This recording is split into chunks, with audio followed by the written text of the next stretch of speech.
Uzun Adamlar YouTube kanalına hepiniz hoş geldiniz. Yenilenen Seat Ibiza ile birlikteyiz. İsterseniz aracımızı daha yakından incelemeye geçelim. Genel tasarım dili olarak araçta neredeyse hiçbir değişiklik yok diyebiliriz. Yani bu aracın yeni kasa olduğunu, daha doğrusu makyajlı kasa olduğunu aslında anlamamız dışarıdan çok güç. Bunu bize fark ettirebilecek iki tane detay görüyorum. Birincisi led farlarımız. Biraz daha siyah bir çerçeve var üzerlerinde. Bu aslında yeni bir tasarım öğesi haline gelmiş. Asıl değişikliği zaten iç tarafta göreceksiniz. Fakat aracın dışında dediğim gibi çok fazla değişiklik yok. Hatta lastiklerine kadar aynı. 185, 65, 15 ebatında bir lastiğimiz var. Bu lastikler bu araç için biraz fazla yanaklı bir lastik tipi. Araç o yüzden sert olmasına rağmen bize biraz daha yumuşak bir kabin konforu sağlıyor açıkçası. Fakat aynı şekilde yol sesine ciddi bir etkisi tabii ki olacaktır. Biraz daha ilerlediğimiz zaman aynalarımız zaten VAK grubundan tanıdığınız şurada ince bir zarif led çizgiye sahip sinyalimiz var. Aracımızın arka stoplarında herhangi bir değişim meydana gelmemiş.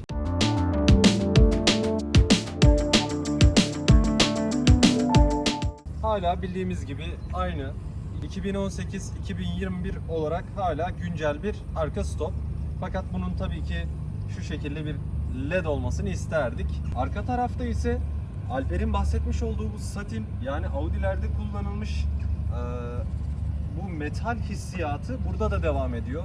Mat diyemem fakat satin bunu en güzel açıklayacak kelime olacaktır. Satin bir logomuz var ve altında da Seat'ın bildiğiniz üzere çok fazla eleştiri alan bu yeni fontu var.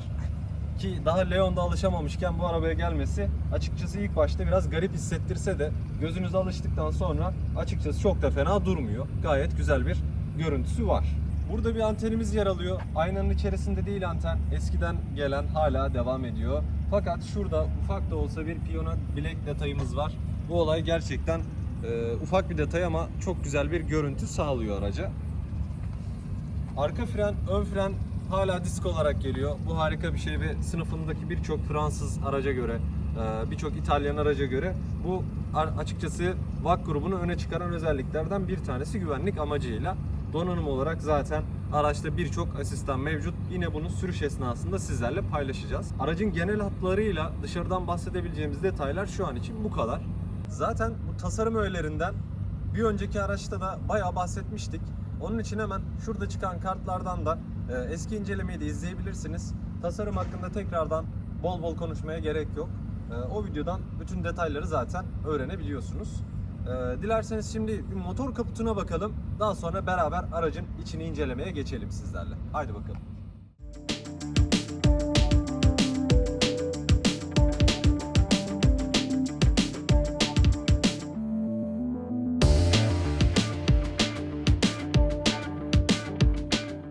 Şimdi de motor bölümüne göz atalım.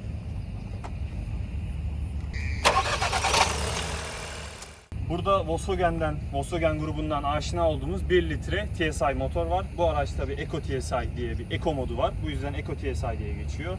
Alışık olduğumuz bir motor. 110 beygir, 200 torkluk bir makina. Standart bir şey, çok fazla anlatılacak bir motor yok bununla ilgili. Zaten bu motorla ilgili yüzlerce video var. Önceki Ibiza testimizde, incelememizde bunu atlamıştık, söyleyecektik. Herhangi bir izolasyonumuz yok burada. Fakat motor çok fazla sesli olmadığından dolayı buradaki izolasyonun olmamasını çok fazla yadırgamıyorsunuz aslında. İçeride bunun olup olmadığını fark edemiyorsunuz. Tabi buraya da bir izolasyon olsaydı, böyle bir motorla böyle bir izolasyon olsaydı burada çok daha sessiz, çok daha huzurlu bir şekilde yolculuk edebilecektiniz. Bu tabi bu arabanın bir dezavantajı diyebiliriz. Fakat dezavantaj derken bu B segmentinde çoğu arabada bu kaput izolasyonu yok. Çok daha sesli dizel motorları da vardı önceden. Yani çok fazla da bir dezavantaj diyemeyiz ama bu öyle bir dolulukta araç, bu donanımda bir araç için bunun olmaması tabii ki de bizi üzdü.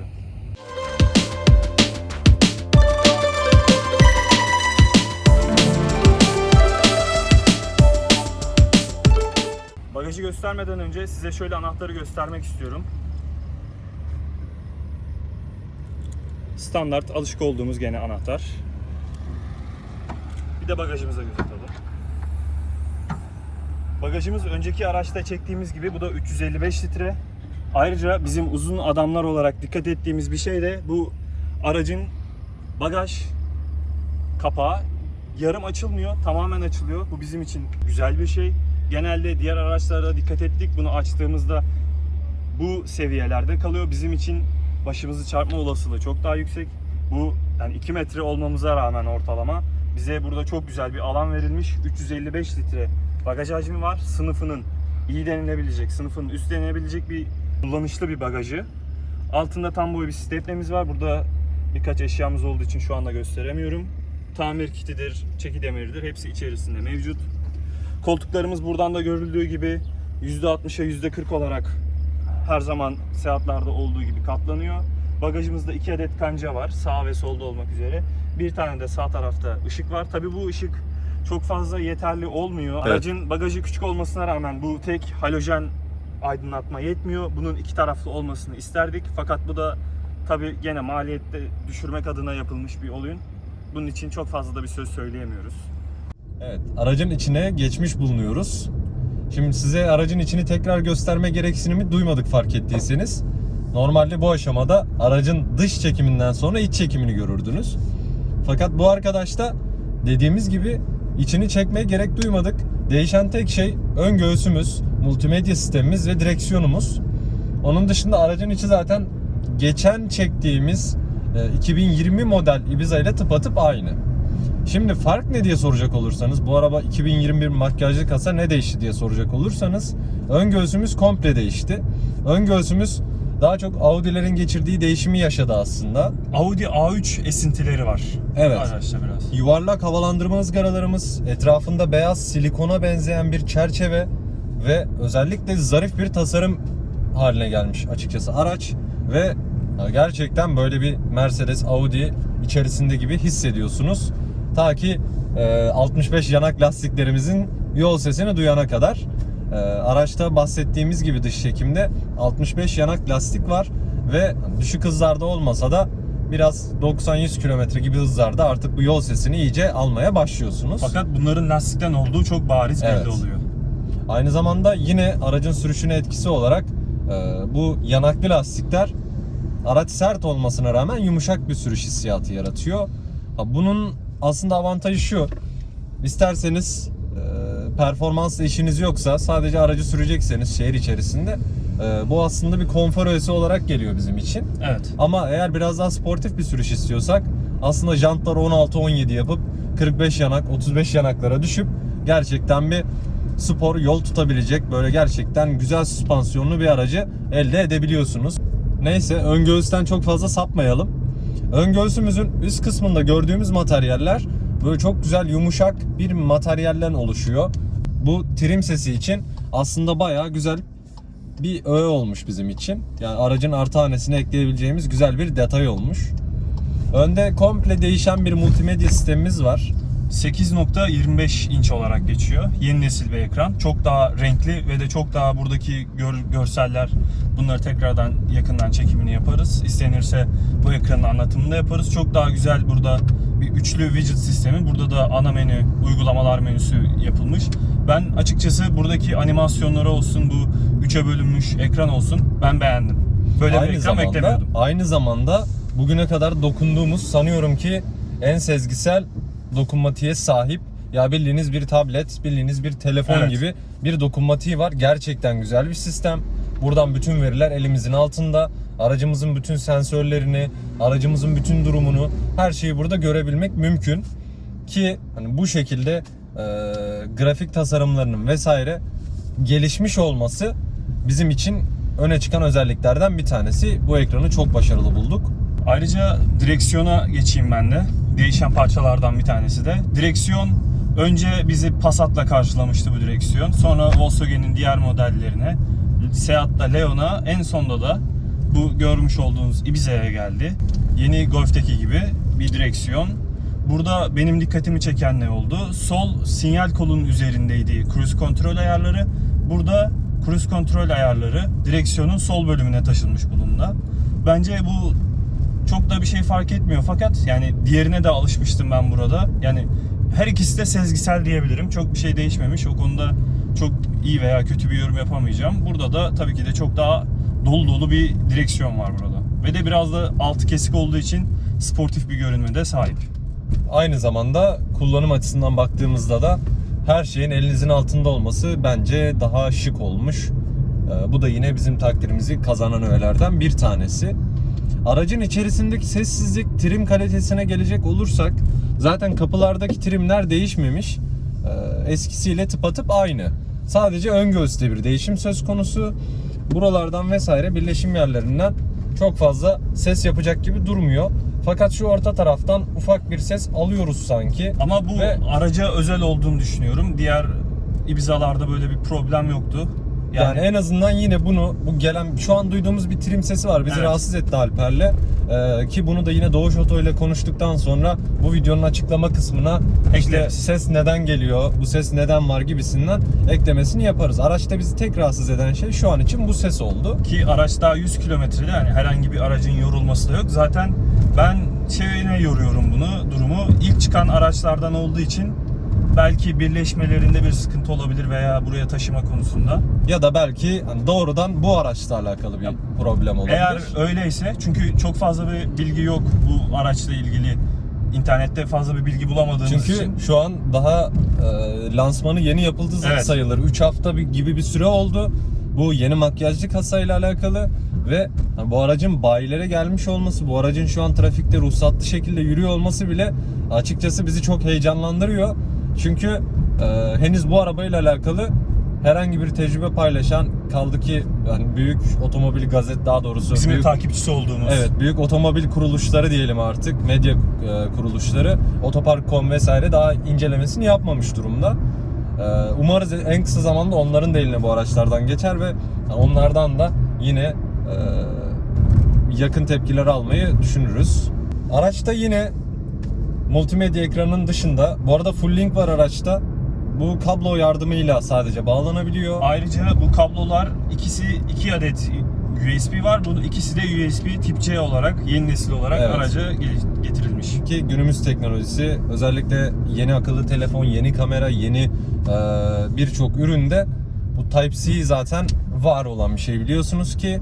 Ayrıca bu soketlerin burada gelmesi de hem çok zarif duruyor, etrafında kırmızı ufak bir aydınlatması var. Gerçekten tatlı duruyor. Hem de kullanış açısından, daha hızlı şarj açısından ve araca doğrudan bağlanabilme açısından gayet başarılı. Yine bu kısımda bir dörtlü tuşumuz bulunuyor. Sinyal seslerini de eski VAK grubu araçlara göre bir tık sertleştirmişler gibi hissettik. Şöyle sesini duyabilirseniz eğer. Burada yine çift bölgeli bir klimamız bulunuyor. Bu klima zaten eskiden tanıdık olduğumuz bir ünite. Herhangi bir yabancılık çekmiyorsunuz. Daha önceden VAK grubu bir araç kullanıyorsanız zaten bu arabayı tanıyor olacaksınız. Evet. Alper hiçbir şekilde bu arabaya yabancılık çekmiyor. Özellikle yol bilgisayarı konusunda. Yol bilgisayarı demişken Alper, ortalama yakıtlar ne alemde ya da ne gibi değerler alıyorsun? Bunları paylaşma şansın var mı? Şu anda uzun süreli de aracı bayiden aldığımızda 2 kilometre değil, fakat çok fazla rölantide bulunduğu için uzun süreli burada kaç gösteriyor? 9.2. Tabi bu gerçekçi bir değer değil. Yakıt aldıktan sonra diyebilirim. Bayiden çıktıktan 2 kilometre sonra yakıt aldık. Bir 45-50 kilometre kadar bir uzun yol yapıldı. Ondan sonra kalan bir 30 kilometremiz de şehir içi olarak. Tam olarak olmasa yani karma tüketim diyebiliriz bunun için. Yani İstanbul şartları değil de İstanbul şartlarının dışında karma tüketim diyebiliriz buna, evet. Ve de araç daha 100 kilometrede, yani rodaj aşaması. Muhakkak. Ya ilk depo benziniyle yürüyor şu anda araba. O yüzden bu değerler tabii ki 1000 kilometreden, 2000 kilometreden sonra biraz daha düşüş yaşayacaktır. Kaldı ki tamamen klima en soğuk şekilde ayarlı çalışıyor ve bununla alakalı klimamız açık. Hiçbir şekilde yakıta böyle aman aman dikkat edilmeden bu tarz değerler alınması 1.0 bir ünitede, 110 beygirlik 200 torkluk bir ünitede benzinli bir araca göre gayet güzel rakamlar bence. Evet. Beklediğimden yani 1-1,5 litre altında yaktı. Ki zaten hani sınıfındaki arkadaşları da yine kanalda bulabileceğiniz ne var? Clio var mesela.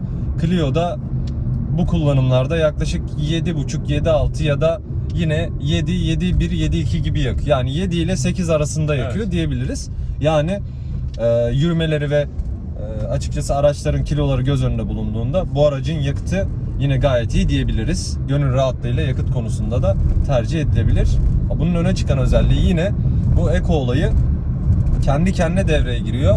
Sakin giderseniz araç kendini de oradan ekoya alıyor. Bu güzel bir tasarruf öğesi aslında. Yine bu da aracın artı hanesine yazılabilir. Daha önce kullanmış olduğumuz o 122'lik Toledo'daki 1.4 TSI ile Leon'daki 1.4 TSI 125 beygirlik yeni motordan sonra tabii o motorların güçleri de bundan biraz farklı. Kasalar da biraz daha ağır fakat yani bu da 1.0 bir motor. Daha fazla basınçta yürüyor. Daha fazla turboda yürüyor Daha aslında fazla, ama evet. ya Araba daha 1.0 fazla ünitelerin turboda. kaderi tabii ki. Ama o üniteler zaten Toledo'daki ünite zaten bunların hepsinin atası oluyor. Evet, atmosferikten turboya uyarlanmış bir motor. Ve ya o araba gibi yürüyebilen bir araba şu anda yok. Evet. Baktığımız zaman 2.0 turbo bir arabayla çok rahat şekilde hiçbir şekilde yorulmadan gidebilen bir araba kendisi ve baktığımız zaman yakıtı yakması çok göze batmıyor arabanın ama gerçekten yine 2.0 turbo bir araba kadar yakıyor. Evet. Yakıt olarak 14 litreler, 11 litreler bunlar gerçekten yüksek değerler. Hatta arabacı adamlar Noya'nın Mercedes S bir aracı var hatırladığım kadarıyla kendisi yakıt değerlerini paylaşıyordu Instagram'da. 9.3'lere kadar düştüğünü hatırlıyorum ki Mercedes S'ten bahsediyoruz. Hani Kasa da ağırlık çok ağır. olarak, uzunluk olarak, boyut, motor olarak düşünün. O yüzden yakıt konusunu çok fazla da uzatmayalım ama aracın yakıtı gerçekten tatminkar diyebiliriz bence. Yeni gelen makyajda bir özelliğimiz daha var. Lane Assist diye burada tekrar göstereyim. Burada Lane Assist yani şerit takibimiz. Bu da çok tatlı direksiyona etkileri de var. Ben bunu çok beğendim. Aracı ilk aldığımızda otobanda gelirken yani ben biraz da bilerek bu sistemi denemek açısından biraz daha çizgilere yanaşarak gitmeye çalıştım. Elinize böyle çok tatlı ufak ufak yardımcı olarak sizi şeritte tutabiliyor. Hatta yani Onu da gösteririz hatta. Evet. Şu an bağlanacağımız yolda bir bakarız ona da nasıl oluyor, etkileri nelerdir diye. Aynı zamanda bununla birlikte acil fren sistemi de var araçta. Bu da yine şehir içi özellikler olarak aynı zamanda Euro NCAP yıldızına çok güzel bir artı oluyor baktığımız zaman. Bunu daha çok segmentindeki arabalarda görüyoruz. Örneğin bu araba orta dolulukta bir araba şu anda. evet. Yine Clio'nun da önünde bu sensör bulunuyordu mesela fakat aktif değildi. Bir de Ama- şöyle bir ekleyeyim. Türkiye'ye şu anda bu araçtan tabii ilk gelen parti araç olduğu için araç sadece beyaz renk olarak geliyor. Bu paket geliyor. 231 bin liralık tam ÖTV sınırında bir fiyatıyla geliyor. Sanıyoruz ki 1000 liralık bir zamdan sonra Evet. arabanın fiyatı 280 bin, 300 bin liralara kadar yaklaşacak gibi bir geri dönüş aldık satış temsilcisinden. Ve hani bu da gerçekten bu araçlar için çok ciddi rakamlar. Fakat hani bu araç için şu an 231 bin lira verilebilecek bir tutar ülke şartlarında baktığımız zaman. Yani DSG şanzımanı olsun, motoru olsun. Ve hani 95 ya da 95 beygir olmaması bu aracın 110 beygir olması Polo'dan öne çıkan bir özelliği oluyor kendisinin. Aslında yani onun dışında da bu aracın hani tork yüksekliğinden dolayı Muhakkak. çok daha hani yakıt tüketimi düşüyor. Ya 110 beygir bu arabaya biraz evet fazla aslında. Yani bu aracın segmentine göre. Fakat bunun sayesinde araç çok daha rahat hızlanmaları var ya da şehir içinde Daha rahat dukaklarda gidiyor araba. daha rahat Baktığınız gaz zaman. pedalına sadece yani çok hafif dokunarak her şeyinizi halledebiliyorsunuz. Alper, DSG'de herhangi bir değişim var mı? DSG'de herhalde yazılımında bir değişim söz konusu. Onun haricinde oranlarında bir değişiklik olduğunu düşünmüyorum. Yazılımla alakalı ufak tefek değişiklikleri var. Çok daha iyi çalışıyor. Ve zaten sürekli bu yazılımla yapıyorlar ya da mekanik olarak bir şey değişiyor mu bu da yazmıyor ama Evet. baktığımız zaman gerçekten Volkswagen yani VAK grubu sürekli üzerine koyuyor bu DSG şanzımanın ve hani gitgide gerçekten güzel bir hale geliyor. Araçta zaten iç hacim olarak herhangi bir değişiklik yok. Seyahat videolarımızı izlemiyorsun biliyoruz. 267 abonemiz var diye yapıyorsun. Bunu da biliyoruz. Fakat bundan bir önceki biz incelememizde bunun artık değişmesi gerektiğini söylemiştik. Artık Seat'ın atalarından gelen, Volkswagen'in atalarından gelen bir tavan aydınlatması bulunuyor burada. Hani en azından böyle güzel bir iç değişimi yaşanmışken, hazır buralara kadar gelmişken, bu aracı buralara kadar getirmişken özellikle şu tavan aydınlatmasına da bir el atmanız gerekirdi. Yani bu tavan aydınlatmasıyla alakalı bu arada hiç problemimiz yok. Gayet mantıklı, basit bir kullanımı var. Yani tavan aydınlatmasından ne bekliyorsunuz diyenler olacaktır. Fakat bu 2012 Toledo'da da var. daha önceki model VAK grubu araçlarda da var. 2008 Passat'lar, Ya 2006 Passat'lar. Passat, 2006 Passat hepsinde var ve hani bir güncellense artık çok daha iyi olurdu. En azından böyle bir kokpite sahipken. Evet, tekrardan hani üstüne eklene makyajlanmış bir kasada bunun değişmesini isterdik. Evet, şimdi gayet temiz, gayet güzel bir asfalttayız. Aracımızda Şerit takibimiz açık şu anda. Orada yeşil bir göstergemiz var. Onu bir gösterelim istersen Alper. Şimdi direksiyon tabi aşağıdan tuttuğunuzda algılamıyor. Sadece sağdan ve soldan tuttuğunuzda algılıyor. Bunu da test etmiş oldum gelirken. Bir de aracı çok fazla yaklaştığınızda sol tarafta da bir uyarı çıkıyor. Hani bu araca çok fazla yaklaştın diye. Aynı zamanda yine araçta gaza çok fazla basmadığınızda, araç çok fazla yük altında olmadığında, evet şu an lane assist devrede bu arada. O lane assist devrede olduğunda da oradaki yeşil ibare sarıya dönüyor. Bir zaman sonra da tekrardan hala dokunmuyorsanız direksiyona, bu sefer de direksiyonu tutun diye bir uyarı çıkıyor ekranımızda, yol bilgisayarında.